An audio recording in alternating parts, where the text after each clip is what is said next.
In this video we are watching about 2024 Mazda 2 facelift and review. Please don't forget like and subscribe the Car Art channel. If you're looking at the Mazda 2 Hybrid and thinking that it all seems a bit familiar, well, you're not wrong. This isn't really a Mazda at all, but a Toyota Yaris Hybrid wearing Mazda badges and sold through Mazda dealers. How has that happened?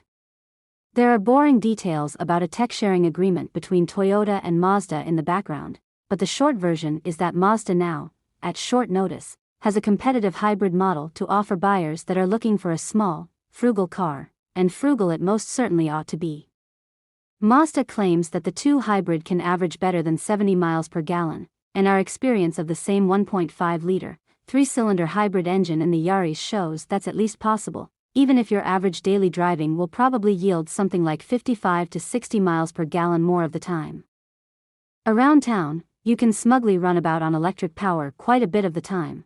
Some independent studies have shown that Toyota hybrids can run on battery power for as much as 80% of an urban journey, so there's no reason to suspect that just because there's a Mazda badge on the front, this one will perform any differently. It's a nice, zippy engine, aided by a little bit of instant electric motor torque, so slotting into gaps in town traffic will be a doddle.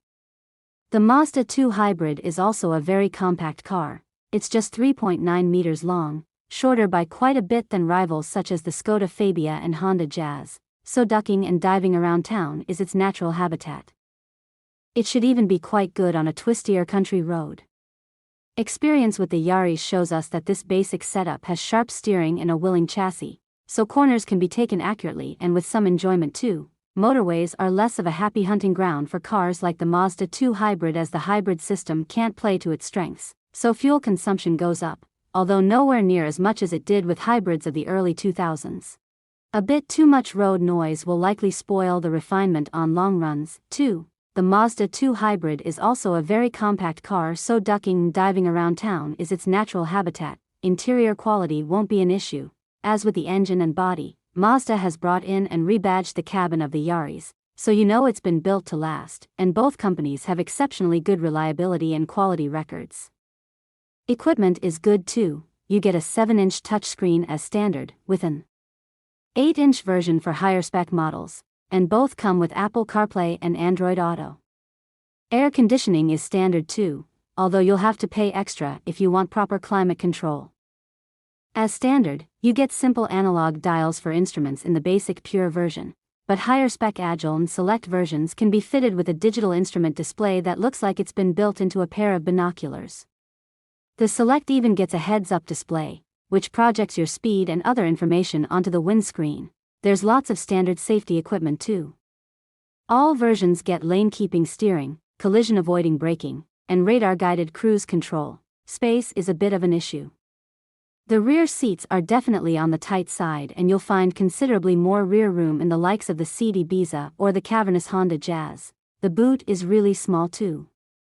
At just 286 liters, it's only slightly bigger than what you'd find in the back of a 3-door mini hatchback, and dwarfed by the 380-liter boot of the Skoda Fabia. Mind you, that's actually slightly more room than you'd find in Mazda's own, petrol-only, Mazda 2, which confusingly is on sale alongside the 2 Hybrid. The Mazda 2 Hybrid is quite expensive, albeit well-equipped, and critically it's slightly pricier than the equivalent Toyota Yaris Hybrid. It's also much more expensive than a basic Ford Fiesta, and several £1,000s more than the cheapest Skoda Fabia. In fairness though, neither of those models come with fuel and emissions-saving hybrid technology. Is it worth spending the extra to get hybrid technology? And is it worth swerving away from a Toyota dealer to head over to Mazda? We'll answer all that when we've had a chance to put the Mazda 2 Hybrid through a full road test at IN Dungeons & Dragons. The Mimic is a creature that can shape-shift into any object and become nearly indistinguishable from the real thing.